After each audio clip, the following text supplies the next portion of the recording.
Tarrant County, Texas Courtroom 3A fell completely silent as Judge William Harmon prepared to deliver the final statement before inmate Raymond Clemons was transferred to Huntsville for execution, the same judge who had sentenced him to death 19 years earlier had denied every appeal, insisted on presiding over this final hearing, and built his reputation on being unshakable in capital cases. The families of Clemons' victims filled the front row, hands clasped in anticipation of the closure. They had waited nearly 2 decades to receive. Nobody expected Clemons to speak. He had maintained his innocence through 3 trials and 14 appeals, yet never offered an explanation for the mountain of evidence against him. But as the bailiff moved to escort him away, Clemons suddenly stood facing the judge directly, his hands shaking as he uttered a confession so horrifying, so meticulously detailed, that Judge Harmon visibly recoiled from the bench.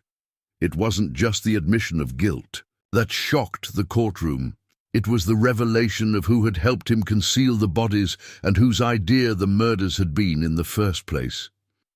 The blood drained from Judge Harmon's face as Clemons locked eyes with him and spoke the name. Nobody had suspected the name that would by morning send federal agents swarming through the highest offices of Texas law enforcement. Steel doors slammed shut behind Judge Eleanor Hayes as she followed Warden Phillips through the antiseptic corridors of Eastgate Maximum Security Prison.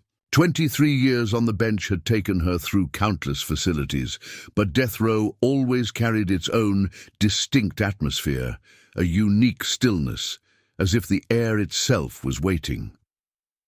"We appreciate you coming, Your Honor," Phillips said, his voice echoing slightly off the concrete walls. "Most judges don't return to witness the executions they order." "I didn't order it, Mr. Phillips," Hayes corrected him, her tone measured. "The jury determined guilt. The law determined the sentence. I merely ensured proper procedure." The warden nodded, though his expression suggested he found the distinction academic. "Of course. Still, Marcus Bell is only the 3rd death penalty case from your courtroom in 2 decades. Makes an impression." Indeed, it had. 8 years since she'd pronounced sentence, and Judge Hayes still found herself awakening from dreams of the crime scene photos. 3 victims arranged with meticulous precision, their bodies forming a grotesque tableau that prosecutors had called the work of a calculating mind operating on a level of depravity rarely documented. "His appeals are exhausted?" Hayes asked, though she already knew the answer. "Final petition denied yesterday." Phillips slowed as they approached the secure observation area. "Execution is scheduled for Friday at 7 p.m. State law requires me to ask if you have any concerns about the prisoner's mental state or the legitimacy of the sentence." Hayes hesitated only momentarily. None that would constitute legal grounds for delay. The distinction in her phrasing wasn't lost on Phillips. "But you have concerns." "I always have concerns when the state takes a life, Warden. It's the heaviest decision our legal system makes." Phillips nodded. "Bell has requested to speak with you. Normally, I'd deny such a request, but given your position and the high-profile nature of this case." "I'll see him," Hayes said, surprising herself with how quickly the decision came. "I should warn you, he's not what you might expect." Cell 14 on Eastgate's death row housed Marcus Bell, convicted of triple homicide in one of the most sensational trials in the state's history. Unlike the cramped, chaotic spaces typically depicted in media, Bell's cell was meticulously organized. Books stacked by size, commissary items arranged with geometric precision, bed made with hospital corners that would impress a military inspector. And in the center, seated cross-legged on the floor with his back perfectly straight, was Bell himself. He didn't look up when the cell door opened, didn't acknowledge the presence of visitors until he had completed what appeared to be some form of meditation. "Judge Hayes," he said finally, his voice softer than she remembered from the courtroom. "Thank you for coming. It's been 8 years, 2 months, and 14 days. He rose to his feet in one fluid motion, no wasted energy. At 42, Bell looked remarkably unchanged from his trial, perhaps a few more strands of grey in his close-cropped hair, but the same penetrating gaze, the same economy of movement that had unnerved jurors. "Mr. Bell," Hayes maintained her judicial composure. "Warden Phillips says you requested this meeting." "I did." Bell gestured to the small metal stool, the cell's only furniture besides the bed. "Please." Hayes remained standing. "I prefer to stand." "Because you don't want to feel vulnerable in the presence of a convicted killer," Bell said, not as a question but as a simple statement of fact. "Or perhaps because the arthritis in your right hip has been troubling you more since the weather changed." Hayes felt a chill run down her spine. Her medical records were private, her hip pain a recent development she'd mentioned to no one at the court. "Why did you ask me here, Mr. Bell?" "To pose a question." Bell moved to the small sink, filling a paper cup with water and offering it to her. When she declined, he drank it himself in a single motion. "Have you ever wondered why no evidence of my psychological issues appeared before the murders? No history of violence, no concerning behavior noted by colleagues or acquaintances. Many killers hide their true nature effectively. Yes, they do." Bell's lips curved in what might have been a smile on another man. On him, it seemed more like acknowledgement. "But they leave breadcrumbs, small cruelties, minor infractions, patterns that experts can identify in retrospect." "Your point, Mr. Bell?" "My point, Judge Hayes, is that there were no breadcrumbs because there was no trail." Bell moved closer, stopping precisely at the invisible boundary that prison protocol established. "The Marcus Bell who committed those murders and the Marcus Bell standing before you are not the same person." Hayes had heard many creative claims of innocence during her career. This was a new approach. "You're claiming what? A dissociative episode? Multiple personalities?" "Nothing so dramatic. I'm saying that on April 17th, 2015, someone else occupied this body, someone with the skills, motivation, and psychological makeup to commit those crimes.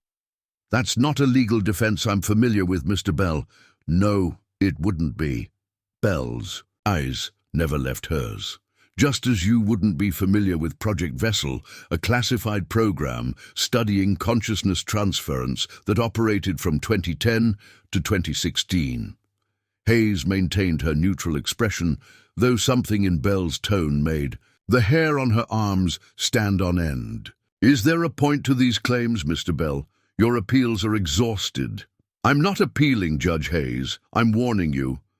Bell's voice remained calm, conversational.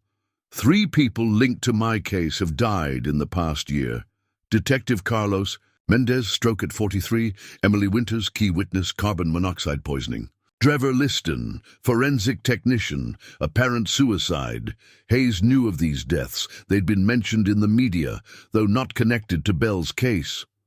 "Are you threatening me, Mr. Bell?" "I'm trying to save you." He returned to his place on the floor, resuming his cross-legged posture. "When they strap me to that table on Friday, I will make my final statement. What I say will shock this institution to its core. You should be present, but you should also be prepared." "Prepared for what?" Bell closed his eyes. "The truth has a gravity all its own, Judge Hayes. Once released, it pulls everything into its orbit, including you." Hayes studied him for a moment longer, then nodded to the guard waiting outside. As she turned to leave, Bell spoke once more. "Judge Hayes, the blue scarf you wore during the 3rd day of my trial, the one with silver threads that caught the light when you moved, your daughter gave it to you, didn't she?" "The night before." "She left for London." Hayes froze, her hand on the cell door. She had indeed worn that scarf, a parting gift from her daughter who had taken a job overseas.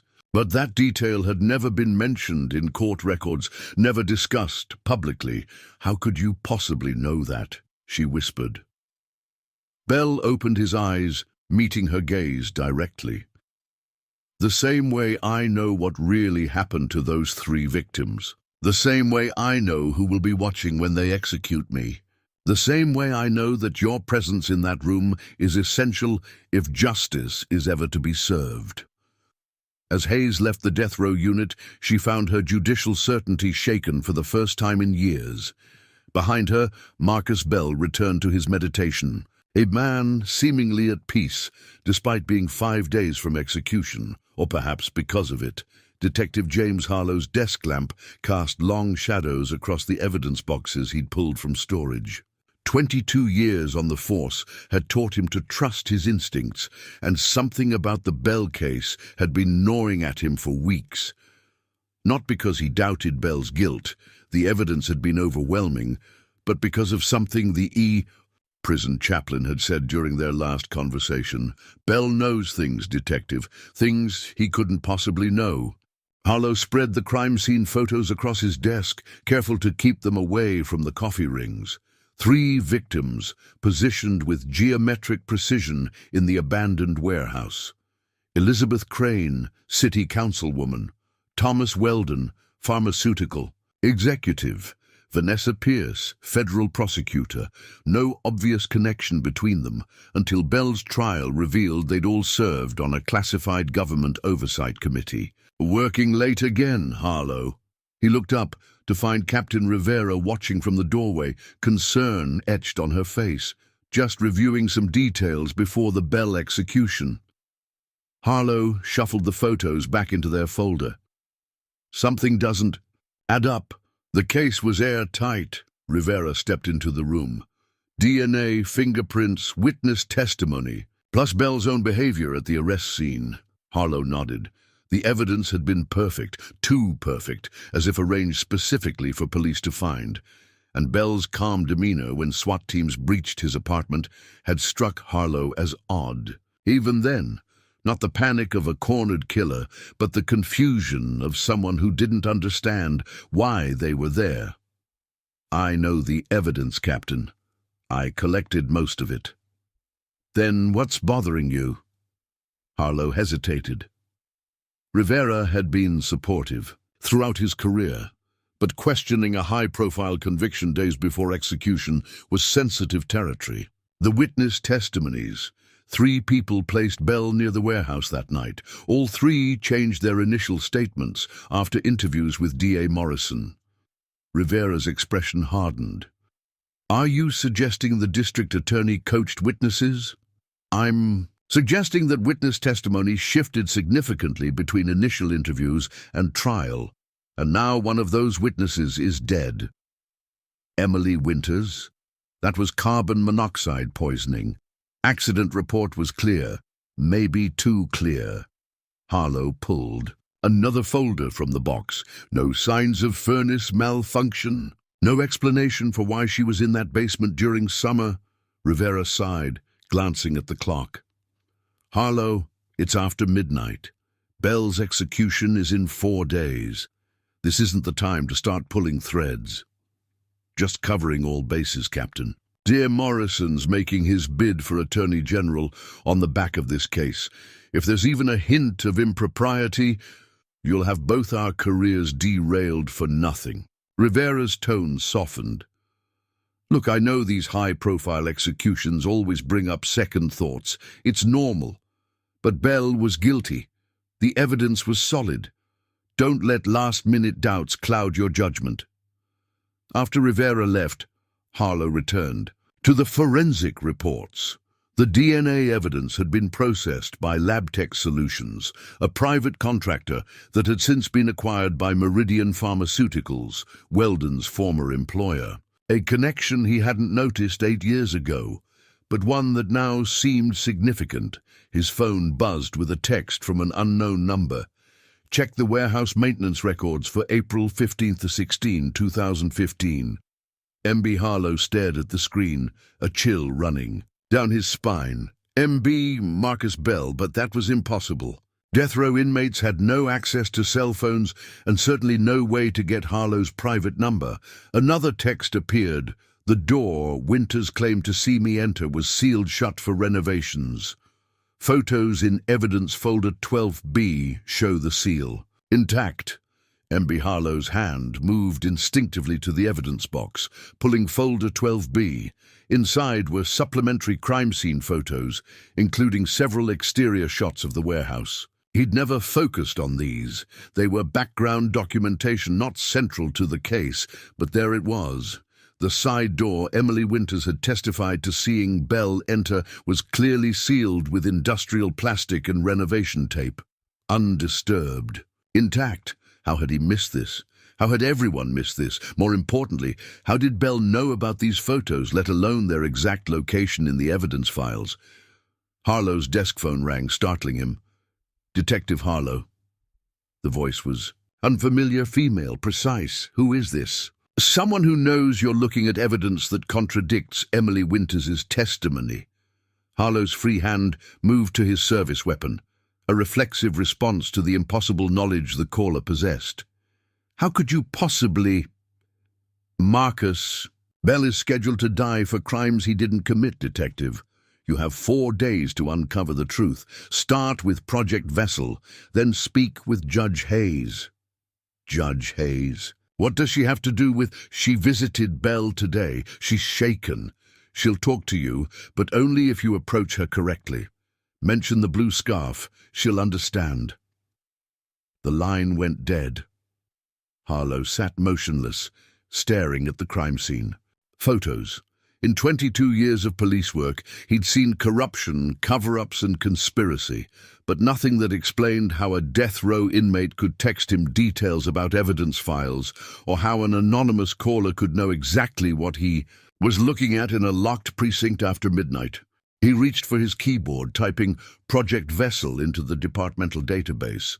No results. He tried the federal criminal database. Access denied. Finally, he tried a general internet search. The only result was a heavily redacted Freedom of Information response referring to consciousness research conducted by the Department of Defense between 2010 and 2016. The same years Bell had mentioned to Judge Hayes, Harlow looked at the execution countdown clock the precinct had mounted. On the wall, 4 days, 7 hours, 22 minutes. The shadows of doubt had become impossible to ignore.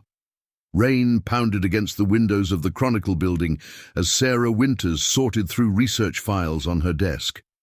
6 months investigating wrongful convictions in capital cases had left her with more questions than answers, particularly regarding Marcus Bell. Still obsessing over the Bell case. Her editor, Frank Donovan, leaned against her desk, coffee mug in hand. Executions in 3 days. Story's practically written itself. Not if he's innocent, Sarah replied, sliding a folder toward him. Look at this. 3 similar cases in the last decade. High-profile victims, perfect evidence trail, defendants with no prior criminal history who all claimed some form of memory. Lapse or dissociation. Donovan flipped through the pages. Interesting pattern, but circumstantial at best. Bell's DNA was all over that warehouse. Too much of it, Sarah countered, pulling up crime scene photos on her computer. The distribution pattern is inconsistent with normal movement. It's like someone collected his DNA and deliberately placed it. That's quite a conspiracy theory. Maybe, but what about this? She pointed to a document. 2 of the jurors on Bell's case were employed by shell companies connected to Meridian Pharmaceuticals, the same company that acquired the lab that processed the forensic evidence. Donovan's skepticism wavered. That's worth looking into, but tread carefully. Morrison has sued this paper twice in the past 5 years. District Attorney Morrison is riding Bell's conviction straight to the Attorney General's office, Sarah said. If there's even a hint of impropriety... Her phone buzzed with a text from an unknown number. Detective James Harlow is reviewing the Bell case evidence right now. He's found the contradiction in Emily Winters' testimony. He'll contact you within the hour. MB Sarah stared at her screen, pulse quickening. Marcus Bell was texting her from death row? Impossible. Everything okay? Donovan asked, noticing her expression. Before she could answer, her desk phone rang. Sarah Winters, Chronicle. Ms. Winters, this is Detective James Harlow with Metro Homicide. I'd like to discuss the Marcus Bell case. Sarah locked eyes with Donovan, mouthing, "It's happening," before responding. "What about it, Detective? Not over the phone. Can you meet me at Carson's Diner in 30 minutes? After hanging up, Sarah gathered her files. "I need to go. Detective Harlow wants to meet about Bell." The lead investigator on Bell's case suddenly wants to talk 3 days before execution. Donovan raised an eyebrow. "Be careful, Sarah. If Morrison gets wind of this, I know the risks." She was already heading for the door. "But something's happening, Frank. Something big." Carson's Diner sat just off the highway, its neon sign flickering in the rain. Sarah arrived 15 minutes early, choosing a booth with a clear view of both entrances. Exactly 30 minutes after his call, Harlow entered, rainwater dripping from his coat. He scanned the diner with the practiced eye of a veteran detective before sliding into the booth across from her, Ms. Winters. His voice was gruff, cautious. "Thank you for meeting me." "You're taking a professional risk being seen with me, Detective. This must be important." Harlow placed a file on the table, keeping his hand firmly on top. "What do you know about Project Vessel?" The question caught Sarah off guard. "Nothing. Should I?" "It was mentioned to me in connection with Bell's case. Classified research, apparently. By whom?" Sarah asked, reporter's instincts sharpening. Harlow hesitated. "That's part of what I can't explain. I received text messages, supposedly from Bell himself." Sarah felt a chill that had nothing to do with the diner's air conditioning. "With information about evidence files." Now it was Harlow's turn to look surprised. "How did you know that?" She showed him her phone with the text about Harlow reviewing evidence. "I received this 20 minutes before you called me." Harlow's expression darkened. "That's impossible. I was alone in a secure evidence room. Nobody knew what I was doing. Apparently someone, or something, did." Sarah leaned forward. "Detective, what did you find in those evidence files?" Harlow opened the folder, revealing crime scene photos. Emily Winters testified that she saw Bell enter the warehouse through a side door at approximately 9:30 p.m. the night of the murders. Her testimony was crucial in establishing timeline. He placed another photo on the table. "This shows that door sealed with renovation materials, untouched, undisturbed. She couldn't have seen what she claimed to see." Why wasn't this caught during trial? These supplementary photos weren't focused on during the investigation. The primary evidence was so overwhelming that secondary verification seemed unnecessary. Harlow's jaw tightened. "A mistake I should have caught." "So Bell's conviction rests partly on physically impossible testimony," Sarah said, taking notes. "What about the other witnesses?" "Dead. Apparent accidents or natural causes." Sarah felt the pieces connecting. "You're suggesting a cover-up?" "I'm not suggesting anything yet." Harlow reclaimed the photos. "But I need access to information that might be above my pay grade. That's where you come in." "What do you need?" "Your investigation skills, your press credentials, and your discretion." Harlow checked his watch. "I have a meeting with Judge Hayes in 1 hour. I'd like you to join me." Judge Hayes agreed to meet with a detective and reporter about a case she presided over. That's highly unusual. I mentioned a blue scarf. Apparently, it means something to her. Harlow studied Sarah with new intensity. "Ms. Winters, if Bell is innocent, we have less than 72 hours to prove it, and someone is going to extraordinary lengths to make sure we don't." Sarah thought of Marcus Bell, sitting in his cell, counting down his final hours. Why would anyone frame an innocent man so elaborately? What could possibly justify that? That's what we need to find out. Harlow stood, and why Bell's final confession might be worth dying for. As they left the diner, neither noticed the black sedan that pulled away from the curb a discreet distance. Behind them, inside, a man in a dark suit spoke quietly into a secure phone. "They've made contact." Harlow and the reporter are heading to see Judge Hayes. He listened briefly. Understood. Contingency protocols are in place. Bell won't live. To make that confession, Judge Eleanor Hayes's chambers reflected her judicial philosophy, organized, austere, with careful attention to detail. Law books lined the walls in perfect alignment, case files stacked with mathematical precision. The only personal touch was a single photograph of her daughter, angled precisely on the corner of her mahogany desk. When her assistant announced Detective Harlow and Sarah Winters, Hayes didn't look up from the brief she was reviewing. "I agreed to meet with Detective Harlow, not the press. Ms. Winters has information relevant to our discussion," Harlow said, remaining standing despite the chairs positioned in front of her desk. "Information about Marcus Bell." Hayes finally looked up, her gaze settling first on Harlow, then lingering on Sarah. "You're investigating Bell's conviction." "I'm investigating inconsistencies in several capital cases," Sarah replied. "Bell's contains particularly troubling elements, such as a witness who testified to something physically impossible," Harlow interjected, placing the crime scene photos on Hayes's desk. "Emily Winters claimed to see Bell entering through a door that was sealed shut." Hayes examined the photos, her judicial composure momentarily cracking. "This should have been addressed during trial." "It wasn't. And now Emily Winters is dead," Sarah added, "along with 2 other key witnesses. Coincidences happen, Ms. Winters." 3 coincidences surrounding one case?" Harlow asked. "All benefiting the prosecution?" Hayes leaned back in her chair, studying them both. "Why come to me? I presided over the trial. I didn't investigate the crime." "Because Bell asked for you specifically," Harlow said. "He mentioned a blue scarf." The change in Hayes was subtle but unmistakable. A slight tensing of the shoulders, a barely perceptible intake of breath.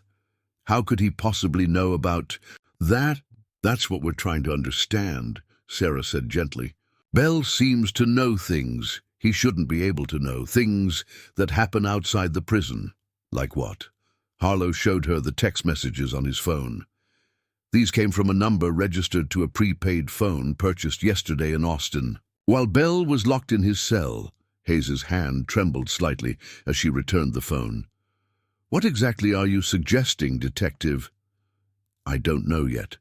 But Bell mentioned something called Project Vessel, a classified research program studying consciousness transference," Hayes finished.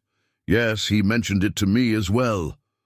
She stood, moving to the window that overlooked the courthouse plaza.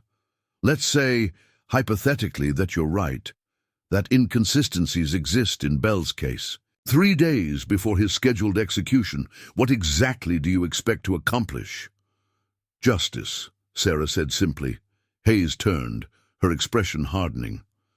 "Justice is not a simple concept, Ms. Winters. It's a complex system with many moving parts. Sometimes sacrifices must be made for the greater good." The statement hung in the air, its implications settling like a physical weight. "You know something," Harlow said, not a question but a realization. "Something about Bell's case that wasn't disclosed during trial." Hayes returned to her desk, pressing a button that locked her chamber doors. "What I'm about to tell you goes no further than this room. Understood?" Both nodded. "During Bell's trial, I was approached by representatives from the Department of Defense. They informed me that certain evidence related to Bell's case intersected with classified national security matters." Hayes's voice remained steady, but her eyes betrayed her discomfort. "I was instructed to limit particular lines of questioning. You deliberately restricted Bell's defense." Sarah couldn't keep the shock from her voice. "I made rulings based on national security directives, as I was legally obligated to do." Hayes retrieved a thin folder from her desk drawer. 2 weeks after the trial concluded, I received this. The folder contained a single document, a death certificate for Eleanor Hayes' daughter Emma, killed in a car accident in London. "Except my daughter didn't die," Hayes said, her voice barely above a whisper. "She called me that same day, very much alive. When I tried to report the fraudulent certificate, I was visited by the same DOD representatives. They made it clear that the certificate could become reality if I failed to maintain judicial discretion regarding Bell's case." The revelation sent a chill through the room. "They threatened your daughter to ensure Bell's conviction," Harlow said, "and have maintained surveillance on her ever since." Hayes closed the folder. "Whatever Bell was involved in, whatever Project Vessel truly is, it goes far beyond a simple murder case. The implications settled over them, a conspiracy reaching into the highest levels of government, powerful enough to compromise a federal judge." Bell's final appeal, Sarah realized. "You denied it despite knowing these problems existed. Because any other ruling would have signed my daughter's death warrant." Hayes's composure finally cracked, revealing the anguish beneath. "I've lived with this decision for 8 years, but Bell's execution, that's a line I cannot cross. Not without knowing the truth." "We have 3 days," Harlow said. "Maybe less if whoever's behind this realizes we're investigating." Hayes nodded grimly. "Then I suggest you speak with Dr. Alicia Reyes. She's the prison psychiatrist assigned to evaluate Bell's mental state before execution. Yesterday, she contacted my office requesting an emergency meeting. She sounded frightened." "About what?" "She wouldn't say over the phone, only that it concerned Bell's final psychiatric evaluation and something she called cognitive impossibilities." As Harlow and Sarah prepared to leave, Hayes stopped them. "Detective, if what Bell told me is true, if he truly is innocent, then his execution won't just be a miscarriage of justice. It will be the final step in a cover-up orchestrated at the highest levels." "We'll find the truth," Sarah promised. "I hope so, Ms. Winters." Hayes's gaze was steady. "Because Bell's final confession may be the only chance we have to expose what's really happening, and some very powerful people will do anything to silence him before he can speak." Outside the courthouse, Harlow spotted a familiar black sedan, parked across the plaza. "We're being watched," he said quietly. Sarah nodded. "Let them watch. The more attention they pay to us, the less they're paying to someone else who might be helping Bell, who could possibly be helping him from inside. Maximum security." Sarah thought of the impossible text messages, the knowledge Bell couldn't possibly possess. "I don't know, but whoever or whatever it is, they've orchestrated this moment for 8 years. They won't stop now." As they walked to Harlow's car, both felt the weight of what they'd learned. A conspiracy reaching into the Department of Defense, a judge compromised through threats to her family, and at the center, a man awaiting execution who somehow knew exactly how events were unfolding outside his cell. "What happens if we can't stop the execution?" Sarah asked. "Then we make damn sure we're there to hear his final words," Harlow replied. "Because whatever Bell is planning to confess, it's important enough that people are willing to kill to prevent it." Dr. Alicia Reyes's office at Eastgate Prison sat in stark contrast to the facility around it. Walls painted a calming blue, ambient lighting replacing the harsh fluorescence of the corridors, degrees and certifications arranged precisely beside. Shelves of psychological texts, a sanctuary of science amid the brutality of maximum security. When Harlow and Sarah arrived, they found the psychiatrist reviewing a file, her dark hair pulled back in a severe bun, reading glasses perched on the edge of her nose. She glanced up, studying them with the measured assessment of someone accustomed to evaluating mental states. "Detective Harlow, Ms. Winters." She closed the file carefully. "Judge Hayes said you'd be coming. You requested an emergency meeting with her regarding Marcus Bell," Harlow said, taking one of the chairs across from her desk. Reyes removed her glasses, pinching the bridge of her nose. "My concerns were, difficult to articulate within standard psychiatric parameters. You mentioned cognitive impossibilities, Sarah prompted. Yes. Reyes hesitated. I've conducted over 2,000 prisoner evaluations in my career, including 78 death row inmates approaching execution. Bell is unprecedented. How so? Harlow leaned forward. Initially, his psychological profile appeared stable. Organized thinking, no major disorders, unusual calm for someone facing death. Reyes pulled a tablet from her drawer. Then I began noticing anomalies. She pulled up a series of brain scans on the screen. These are EEG patterns from Bell's evaluations over the last 8 years. Normal for the first 5 years. Then these. Unusual spikes began appearing 14 months ago. Sarah studied the colorful patterns, seeing nothing significant. What do these spikes indicate? That's the problem. They shouldn't be possible. Reyes zoomed in on one section.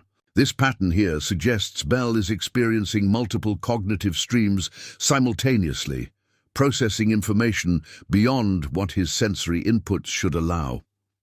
In English, Doctor, Harlow said, Bell's brain is receiving and processing information that can't be reaching him through normal means.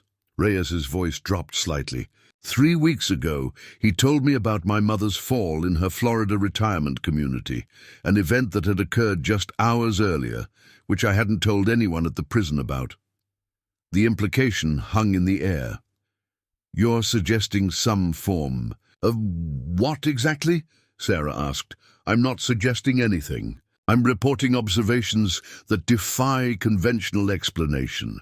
Reyes pulled another file from her desk. Yesterday, I administered a standard pre-execution psychological evaluation. Bell's responses included detailed information about my morning what I had for breakfast, a phone call I received in my car, even what I'd written in my private journal. Harlow frowned. Could be good guesswork. Information from corrupt guards. No. Reyes's certainty was absolute. Some details were impossible for anyone else to know. When I confronted him, he said something disturbing. What? That his consciousness wasn't limited to his body anymore. That project vessel had succeeded beyond its designer's expectations. Reyes hesitated. He said they wanted to weaponize consciousness itself, but instead created something they couldn't control. Sarah felt a chill run down her spine. Do you have any information about Project Vessel in Bell's records? Nothing official, but after Bell mentioned it, I contacted a colleague at the Walter Reed Research Institute. Reyes lowered her voice. She wouldn't discuss it on the phone, but confirmed that neural interface experiments were conducted on volunteer inmates from 2010 to 2016. Bell was among them. Harlow's expression darkened. They experimented on prisoners? On paper, it was a study of meditation techniques on criminal rehabilitation.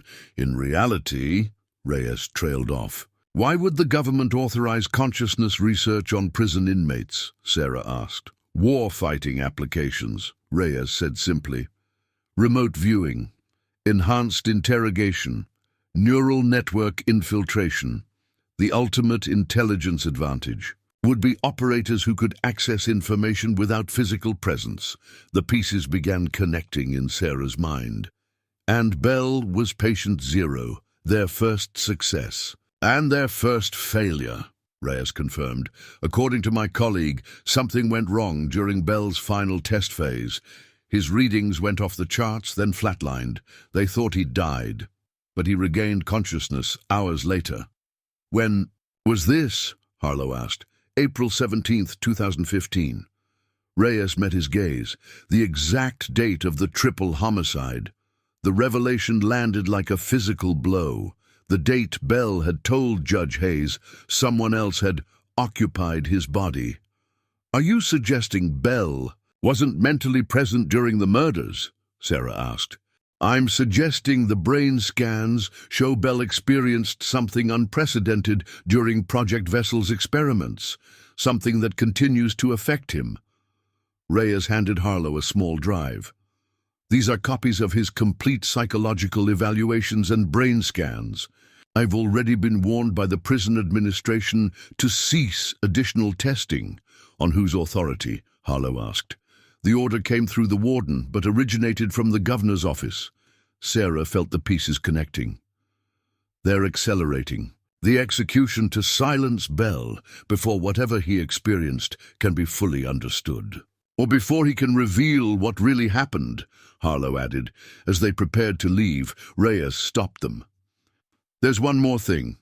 Bell doesn't just know about events occurring elsewhere. He appears to predict them before they happen. What kinds of predictions?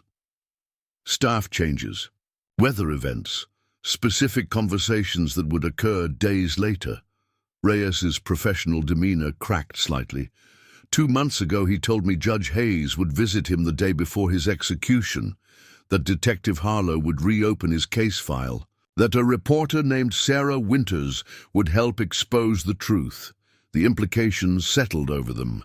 Bell had mapped out these exact interactions long before they occurred. Whatever Bell experienced, Reyes continued, whatever Project Vessel actually did to him, it fundamentally altered how his consciousness interacts with time and information. And that makes him extremely dangerous to whoever's behind his conviction. Outside in the parking lot, Harlow checked his phone to find a new text from the unknown number. They're moving up the execution. Not Friday. Tomorrow at dawn. Judge Hayes is already being informed. You have less than 24 hours. MB Sarah looked over his shoulder at the message, then up at the prison walls where Marcus Bell sat in his cell, somehow orchestrating events he couldn't possibly perceive. What does Bell actually know? She whispered. And why are they so desperate to silence him before he can speak? Thunder rolled across the sky as Judge Hayes stood in the governor's office, her judicial composure barely masking her anger. Governor Richard Landon sat behind his imposing oak desk, flanked by 2 men in dark suits who hadn't introduced themselves. Accelerating the execution without public notice or proper protocol is unprecedented, Hayes said, each word precise and measured. The statute allows for adjustments in the timing of executions under extraordinary circumstances. Governor Landon interrupted, sliding a document across the desk. Executive Order 1142, signed 20 minutes ago. Hayes scanned the order, her legal mind immediately identifying 6 procedural violations. This won't withstand judicial review.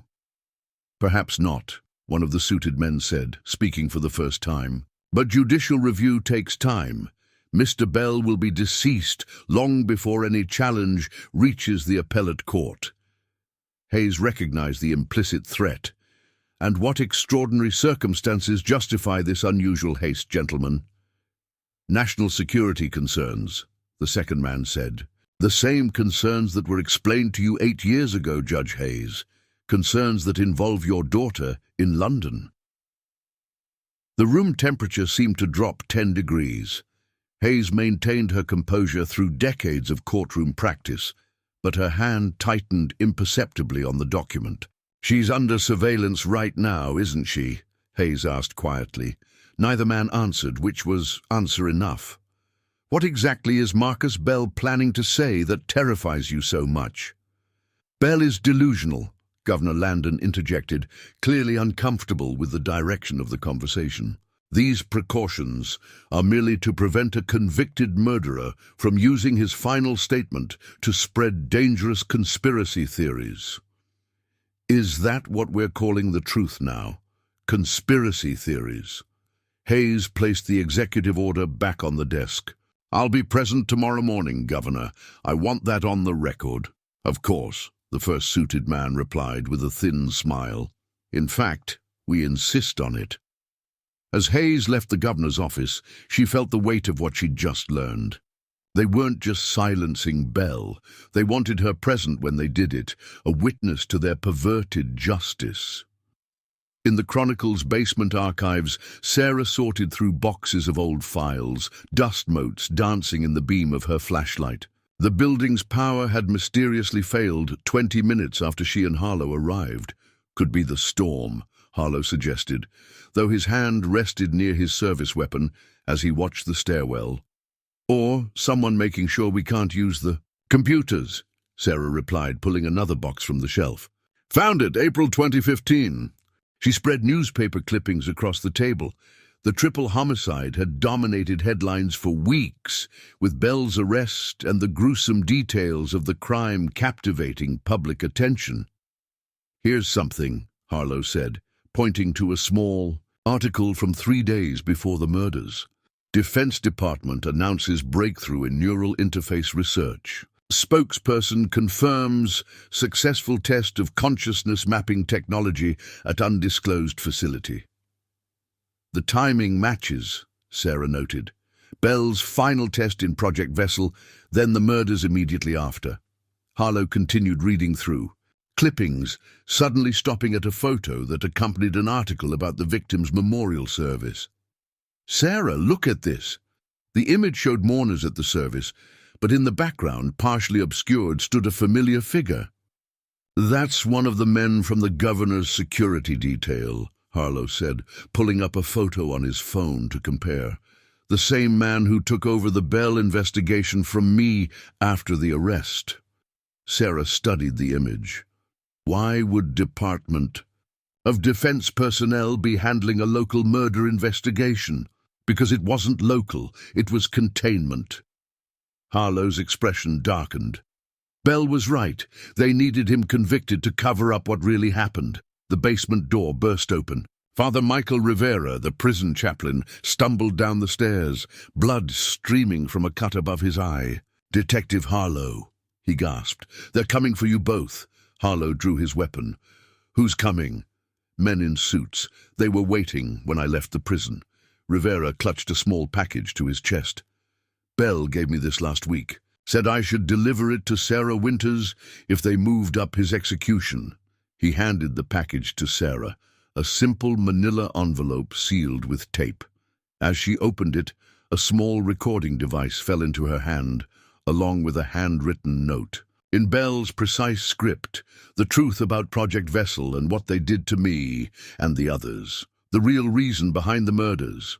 Play this only when all key witnesses are present at my execution. Rivera knows how. There are more like him, the chaplain explained, dabbing at his wound with a handkerchief. Other prisoners from Project Vessel, some dead, some vanished into black sites. Bell is the only one they couldn't control. Couldn't control how? Sarah asked. The technology was designed to allow operators to temporarily separate consciousness from physical form, to observe distant locations, gather intelligence without physical presence, Rivera explained. But Bell's consciousness didn't just separate, it expanded beyond what they could contain. A crash from upstairs interrupted them. Heavy footsteps moved across the Chronicle's main floor. Back exit, Sarah whispered, leading them toward the emergency stairs. My car's in the alley. As they slipped out into the rain-drenched night, Harlow spotted 2 black SUVs pulling up to the main entrance. Federal plates, not local law enforcement. How are we supposed to get into the execution chamber with a recording? Sarah asked as they hurried toward her car. Security will be impossible. Rivera's expression was grim but determined. Bell, prepared for that too. There's someone inside the prison who's been helping him all along. Someone they never suspected. Who? Dr. Alicia Reyes. Rivera clutched the cross hanging around his neck. Bell knew they would accelerate the execution. He's been orchestrating this moment for 8 years. Lightning split the sky as they drove away from the Chronicle building, headlights off to avoid detection. In less than 12 hours, Marcus Bell would face execution. Whatever his final confession contained, powerful forces were mobilizing to ensure it would never be heard. But as the thunder rolled overhead, Sarah felt the weight of the recording device in her pocket. Bell had prepared for this moment, had seen it coming years in advance. The only question was whether his preparations would be enough to ensure the truth survived his death. Dawn was 3 hours away when Dr. Alicia Reyes entered the death row unit at Eastgate Prison. The facility hummed with unusual activity. Additional guards posted at every checkpoint, men in suits conferring in hushed tones, a tension that spread like electricity through the reinforced corridors. "Final psychological assessment," she explained. At the security checkpoint, holding up her credentials, the guard studied them longer than usual, then nodded curtly. 15 minutes, Doctor. Preparations begin at 0500. Cell 14 was illuminated by the same harsh fluorescent lighting as always, but the atmosphere had changed. The personal items that had given the space its eerie orderliness were gone. Marcus Bell sat on his bare mattress, hands folded in his lap, eyes closed in what appeared to be meditation. "They've moved up your execution," Reyes said quietly, after the guard had locked her inside and moved to a position just out of earshot. "I know." Bell opened his eyes, studying her with that unsettling calm. "They discovered Judge Hayes met with Detective Harlow and Ms. Winters. The timeline accelerated exactly as I foresaw." Reyes glanced at the security camera in the corner. Bell followed her gaze. "Don't worry. It's on a loop showing me sleeping, one of many contingencies I've prepared for." "How is that possible?" Reyes whispered, though she'd long stopped being surprised by Bell's capabilities. "The same way this is possible." Bell produced a small metallic object from inside his prison-issued shoe, a data storage device no larger than a fingernail. "This contains corroborating evidence for the recording I gave Father Rivera. Ms. Winters has that by now." Reyes took the device, concealing it in her palm. "Bell, what exactly happened to you during Project Vessel? The brain scans show patterns I've never seen before, but they don't explain how you can do these things.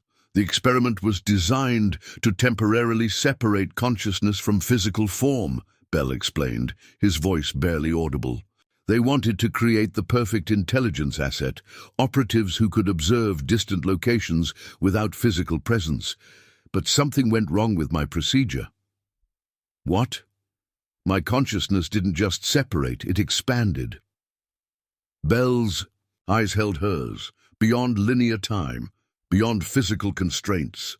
"I experienced what they would later call temporal displacement syndrome, the ability to perceive events across different points in time simultaneously."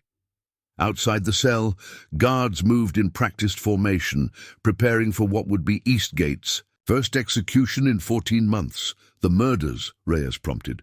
"The 3 victims were already dead when my consciousness returned to my body," Bell confirmed.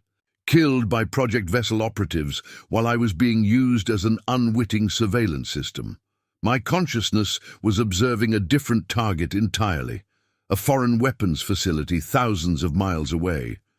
But your DNA, your fingerprints, were collected during the project and planted at the scene, the perfect frame." Bell's expression remained serene despite the horror of his words. "The 3 victims had discovered ethical violations in the project. They were preparing to shut it down." Reyes processed this revelation, the implications settling like a stone in her stomach. "Why didn't you reveal this at your trial?" "I tried, but the temporal displacement affected my memory, fragmented it. By the time I understood what had happened, the evidence was buried, witnesses silenced." Bell leaned closer. "It took years for my expanded consciousness to stabilize, to learn how to access information beyond my physical constraints. By then, my appeals were exhausted." A guard appeared at the cell door. "Time's up, Doctor."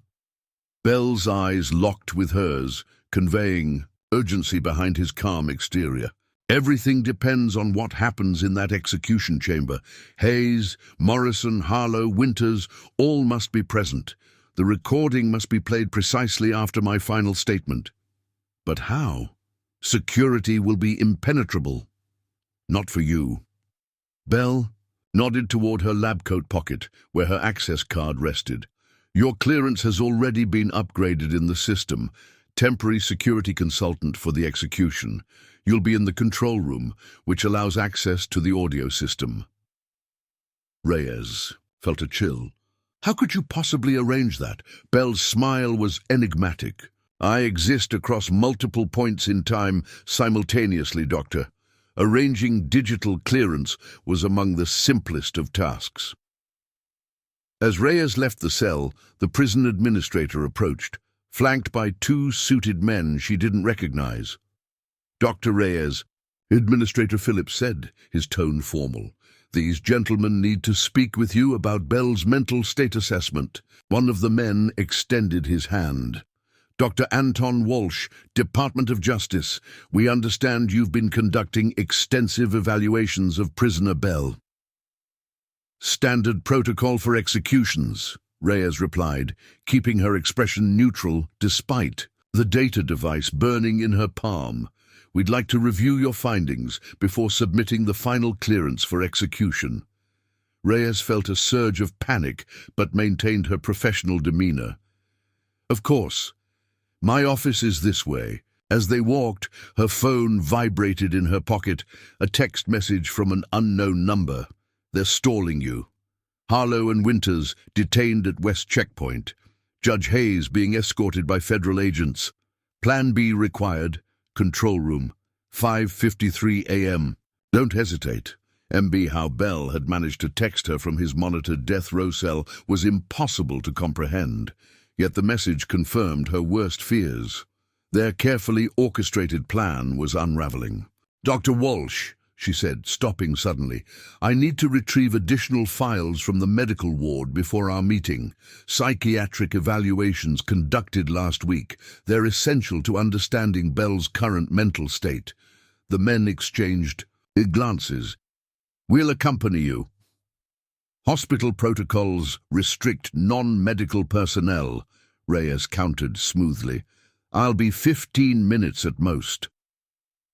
After a moment's hesitation, they agreed. As soon as Reyes rounded the corner, she changed direction, heading not toward the medical ward, but to the administrative section where the execution chamber's control room was located. If Bell was right, and he had yet to be wrong, everything they had worked for would come down to what happened at 5:53 a.m., less than 2 hours from now. Elsewhere in the facility, Judge Hayes was indeed being escorted by federal agents, ostensibly for her protection. Detective Harlow and Sarah Winters had been detained at the West Checkpoint, their press credentials and police identification temporarily under review. And in his cell, Marcus Bell prepared for his final walk to the execution chamber, his consciousness already perceiving the multiple branching pathways of what would happen next. Some ended in failure, in silenced truth and continued conspiracy, but one path, narrow and fraught with near impossible timing, led to justice. The path he had spent 8 years orchestrating from his cell, the storm that had raged through the night was passing, dawn approaching with the promise of clear skies. Bell closed his eyes one final time in his cell, focusing his expanded consciousness on the execution chamber where, in less than 2 hours, he would speak the words that would change everything. The execution chamber at Eastgate Prison was clinically austere, pale green walls, fluorescent lighting that cast no shadows, and at its center the gurney with its precisely arranged restraints. Warden Phillips supervised final preparations with the methodical attention of a man determined to maintain protocol despite the unusual circumstances. Security sweep complete, the chief guard reported. Witnesses will be brought in at 0545. Phillips nodded, checking his watch. 5:17 a.m. Where are our federal observers? Escorting Judge Hayes. They've requested she be seated in the front row. And the prisoner? Final preparations beginning now. In the death row shower room, Marcus Bell stood motionless as guards performed the procedural shaving of his head, a tradition dating back to the era of electric chairs, now maintained purely as ritual. His expression remained serene, almost detached, even as the clippers moved across his scalp. "Any last meal request?" a guard asked, following the scripted protocol. "No," Bell replied, "but I would like to speak with Father Rivera before the procedure."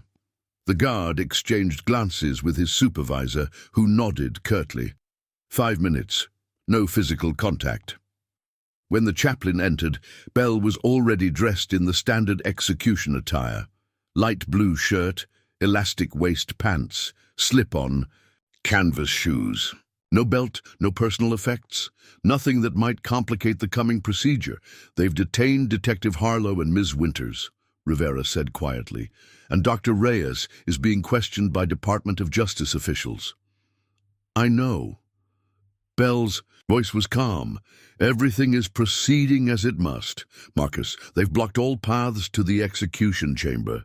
The recording will reach its destination." Bell's certainty was absolute. "At 5:53, Dr. Reyes will enter the control room. At 5:57, you will be escorted to the witness area, where Judge Hayes is already waiting. At 6:02, District Attorney Morrison will arrive, delayed by what he believes is a simple traffic issue, but is actually the final piece moving into position." Rivera studied him, concern evident behind his professional demeanor. "And Harlow and Winters will arrive precisely when they need to." Bell placed a hand on the chaplain's shoulder, a gesture of reassurance that seemed to reverse their roles. "Faith, Father, not just in the divine, but in the inevitability of truth." In the security holding room near the West checkpoint, Detective Harlow paced while Sarah Winters sat perfectly still, the recording device hidden in her boot, pressing against her ankle. "This is unlawful detention," Harlow said to the guards stationed outside the glass partition. "I'm an active duty police officer here on official business." The guards remained impassive, their expressions suggesting they were following orders from well above their pay grade. "They're stalling us," Sarah said quietly, "making sure we miss the execution." Harlow checked his watch. 5:27 a.m. "We have 33 minutes until they begin the procedure." The door suddenly opened, admitting Captain Rivera. "Detective Harlow, Ms. Winters, there's been a misunderstanding with your clearances." She handed them visitor badges. "You're both approved to witness the execution." Harlow stared at his superior, suspicion evident. "That's a rather convenient resolution." "Convenient isn't the word I'd use," Rivera replied, her expression unreadable. "Follow me. We need to proceed through specialized security." As they walked through the corridors, Sarah whispered to Harlow, "This feels wrong." "Completely," he agreed, noting the additional armed guards at every intersection. "They're not taking us to the witness room." Captain Rivera stopped at a secure door marked "Administrative Personnel Only." After swiping her badge, she ushered them inside what appeared to be a monitoring station where multiple screens displayed different areas of the prison. "What is this?" Harlow demanded. "The only way you'll see Bell's execution," Rivera replied, her professional mask finally slipping to reveal genuine concern. "Direct access to the witness room has been restricted to pre-approved individuals." "This is the best I could manage." Sarah studied the captain, reassessing her role. "You're helping us. Why?" "Because I've known Marcus Bell since before his arrest. He wasn't capable of those murders." Rivera lowered her voice. "And because 3 identical cases have occurred since his conviction, each with the same M.O., each blamed on a different perpetrator who exhibited the same memory gaps. This new information hit them like a physical blow." "You have evidence of this?" Harlow asked. "Nothing admissible. Nothing that would stand up against the machinery that's been deployed to maintain this narrative." Rivera gestured to the screens. "But I can give you this, a direct view of what happens in that chamber. The rest is up to you."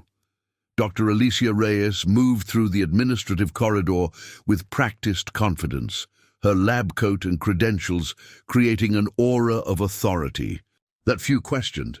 The two DOJ officials had been called away by an urgent message, another impossibility orchestrated by Bell from his cell. Her watch showed 5:51 a.m. 2 minutes until she needed to be in the control room. The corridor ahead was blocked by two guards, flanking a man in an expensive suit she recognized as District Attorney Victor Morrison, the prosecutor who had built his career on Bell's conviction. "Dr. Reyes," he acknowledged with professional courtesy. "Here for the final psychological observation." "Yes," she replied, maintaining her clinical demeanor despite her racing heart.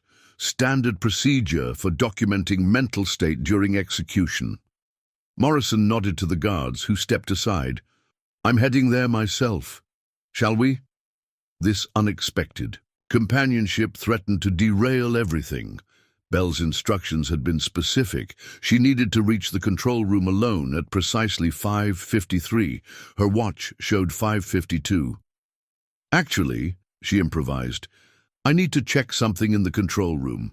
First, technical issue with the monitoring equipment." Morrison's expression shifted subtly, suspicion replacing courtesy. "I'll accompany you. I'm interested in the technical aspects of the procedure." 53. As they reached the control room door, alarms suddenly blared throughout the facility. Red emergency lights bathed the corridor in crimson. "What's happening?" Morrison demanded of the nearest guard. "Medical emergency in the East Wing, sir. Possible cardiac event." In the momentary confusion, Reyes slipped into the control room alone, the door locking automatically behind her. Inside, a single technician monitored the audio and visual systems for the execution chamber. "Dr. Reyes," he questioned, surprised by her entrance. "I need to verify the psychological monitoring equipment," she said, moving to the control panel where a small USB port was visible on the audio console, exactly where Bell had said it would. A bee outside, Morrison's voice rose as he demanded entry. The technician moved toward the door, hesitating when a new voice spoke over the internal communication system. "Prisoner is ready for transport to the execution chamber. All personnel to designated positions." In that moment of distraction, Reyes inserted the data device Bell had given her into the port. A small light flashed green, then red, then green again. Connection established. 7 a.m. 3 minutes until Marcus Bell would walk into the execution chamber for the last time, carrying with him truths that powerful forces had killed to keep silent. Whatever happened next would depend on a sequence of events so precisely timed, so intricately orchestrated, that it seemed impossible they could all align. Yet Bell had foreseen it all, planned for every contingency, calculated every variable. With the expanded consciousness that had made him both valuable and dangerous, the execution was proceeding. The witnesses were assembled, and beneath the ordered mechanics of protocol, beneath the veneer of justice being served, a carefully planned revelation was about to unfold. The witness room of Eastgate Prison filled with the methodical precision of a well-rehearsed play. 12 chairs arranged in 3 rows, each occupied according to protocol, state officials and law enforcement in front, media representatives in the middle, civilian witnesses in the rear. The one-way glass partition provided a perfect view of the execution chamber, while preventing those inside from seeing the observers. Judge Eleanor Hayes sat rigidly in the front row, flanked by 2 federal agents who maintained the pretense of security while effectively controlling her movements. District Attorney Morrison entered at 6:02 a.m. precisely, taking his seat with the confident posture of a man witnessing the culmination of his career's defining case. Father Rivera was positioned in the back corner, his expression solemn as he observed the assembly. Through the monitoring station, Harlow and Sarah watched the proceedings, helpless to intervene. At exactly 6:05 a.m., a door in the execution chamber opened. Marcus Bell walked in flanked by guards, his movements measured and dignified despite the circumstances. Nothing in his demeanor suggested a man facing imminent death. If anything, he appeared expectant, like someone arriving for a long-awaited appointment. The guards secured him to the gurney with practiced efficiency, arms strapped. Down, legs immobilized, chest restrained. The execution team began preparing the IV lines for the lethal injection protocol, while Warden Phillips stood at the head of the gurney, reading the official death warrant in a solemn monotone. In the control room, Dr. Reyes monitored the psychological readings on her tablet, her finger hovering near the audio control panel where the data device was still connected. Her watch showed 6:09 a.m., 1 minute until Bell would be asked for his final statement. "Marcus Bell," Warden Phillips intoned, following the script that had played out dozens of times in this room, "you have been sentenced to death for the murders of Elizabeth Crane, Thomas Weldon, and Vanessa Pierce. Do you have any final statement?" Bell's eyes, remarkably clear and focused, shifted to the one-way glass. Though he couldn't possibly see through it, his gaze seemed to find Judge Hayes with unerring accuracy. "I do," he said, his voice carrying easily through the chamber's audio system. The room fell silent, the kind of absolute stillness that comes only when collective breath is held in anticipation. 8 years ago, I was convicted of murders I did not commit," Bell began. 3 innocent people died because they discovered the truth about Project Vessel, a classified program that experimented on prisoners to develop consciousness manipulation technology for military applications. In the witness room, Morrison shifted uncomfortably. The federal agents flanking Judge Hayes exchanged glances. "While my consciousness was being used to remotely observe a foreign weapons facility, Project Vessel operatives murdered the oversight committee members who had threatened to shut down the program. My DNA and fingerprints, collected during the experiments, were planted at the scene." Bell's voice remained steady, his gaze unwavering. "The truth of what happened has been systematically buried by powerful interests within our government, but evidence exists, evidence that will be revealed in exactly 7 seconds. In the control room, Dr. Reyes pressed the activation sequence on her tablet. The data device Bell had provided connected with the prison's audio system. Suddenly, every screen in the facility, from the security monitors to the execution chamber's status displays, changed simultaneously. Video footage appeared, showing Dr. Robert Walsh and 2 other Project Vessel scientists standing over 3 sedated individuals in a laboratory setting. Walsh's voice came clearly through the audio system. "Targets neutralized per director's authorization. Subject 37's neural patterns successfully accessed and implanted at the scene. Recommend immediate arrest and containment protocol." Another voice, instantly recognizable as District Attorney Morrison's.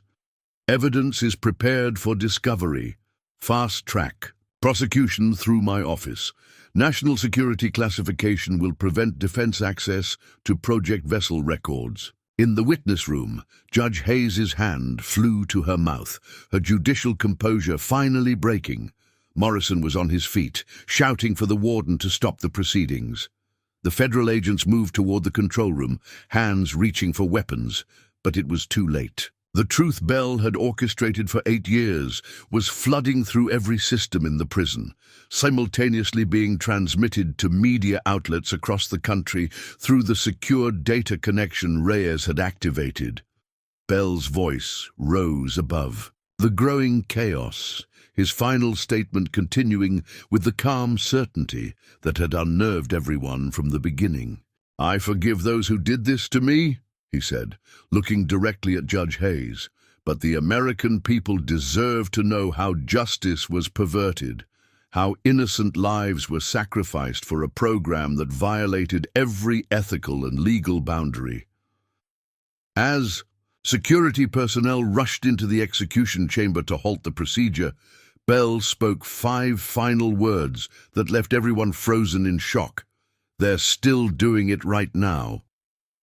1 month after what the media dubbed the Bell revelation, Judge Eleanor Hayes sat across from Sarah Winters in the quiet corner of a Washington, D.C. cafe. Outside, fall leaves skittered across the sidewalk as government workers hurried past, oblivious to the two women whose actions had sparked the largest government investigation in decades. "The Senate oversight hearings begin next week," Hayes said, her hands wrapped around a coffee mug that had long gone cold. "They've subpoenaed 27 officials from the Department of Defense, Justice, and 3 intelligence agencies." Sarah nodded, reviewing notes on her tablet. "The Chronicle's coverage has been non-stop. 4 more Project Vessel subjects have come forward since Bell's confession. And Morrison," Hayes asked, though she already knew the answer, "indicted on 16 counts, including conspiracy, obstruction of justice, and accessory to murder." Sarah set down her tablet. "He's cooperating with federal prosecutors in exchange for avoiding the death penalty."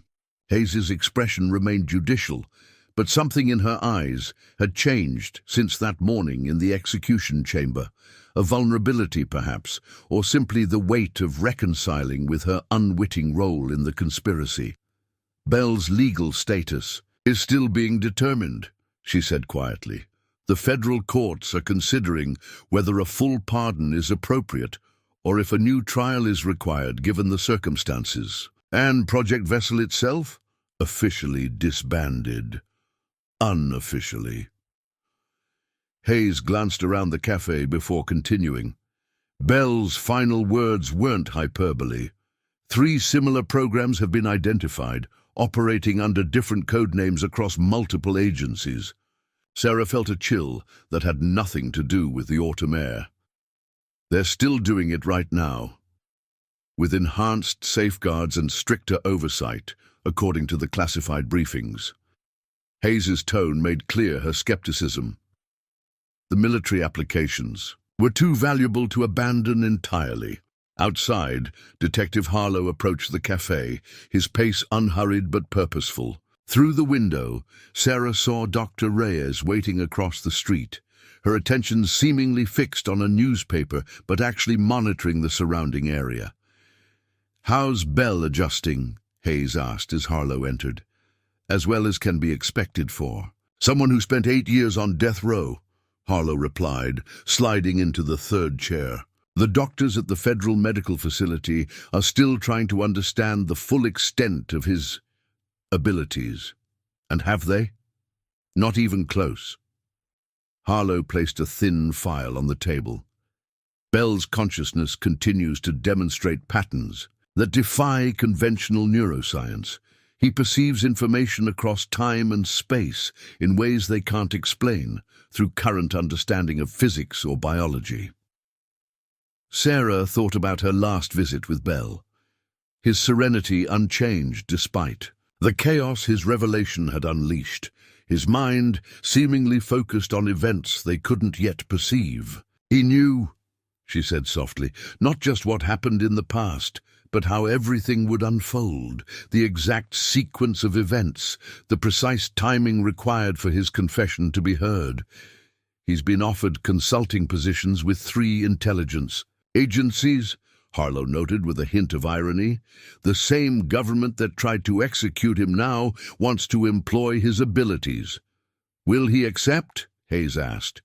"He says that path leads to darker outcomes," Harlow replied. "Instead, he's establishing an independent oversight foundation for neurological research, with Dr. Reyes as head of ethical compliance."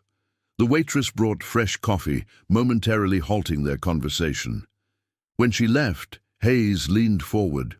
"Daughter is finally coming home from London," she said, a slight tremor in her voice. "The surveillance has been withdrawn. The threats have ceased." "For now," Harlow cautioned. "The powers that permitted Project Vessel haven't disappeared. They've merely retreated to reassess." Sarah's phone chimed with a news alert. Another former government scientist had come forward with evidence of unethical consciousness experiments. The 5th this month. Bell's confession didn't just save his life, she observed. It cracked open a door that can't be closed again. Hayes nodded, her judicial demeanor returning. The question remains. How many more innocent people were convicted? Using methods similar to what happened to Bell, how many are still sitting on death row while evidence of their innocence remains classified? That's why the work continues, Harlow said, tapping the file before them. Bell provided names, dates, case numbers, specific instances where Project Vessel and similar programs manufactured evidence to cover their operations. Through the cafe window, Sarah watched Dr. Reyes cross the street, joining them at their table.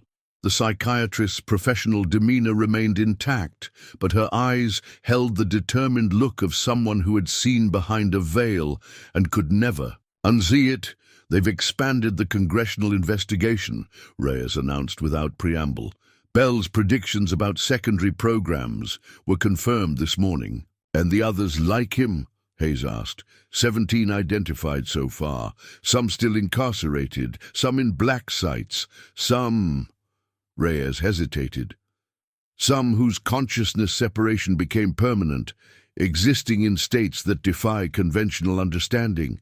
As their meeting concluded, Sarah remained behind, watching the others depart in separate directions.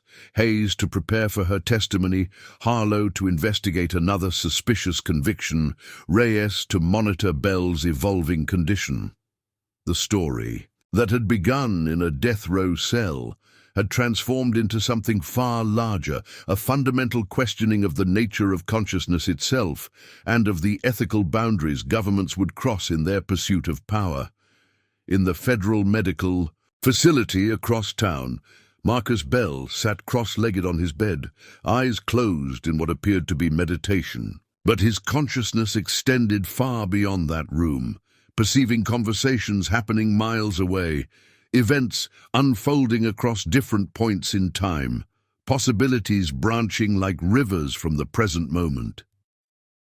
His confession had changed everything. Yet as he had told Sarah during her last visit, it was merely the beginning. The truth has a gravity all its own, he had said, his calm certainty unchanged despite his vindication. Once released, it pulls everything into its orbit, even those who would deny it. And across the country, in government offices and classified facilities, the consequences of Bell's 5 words continued to reverberate. They're still doing it right now,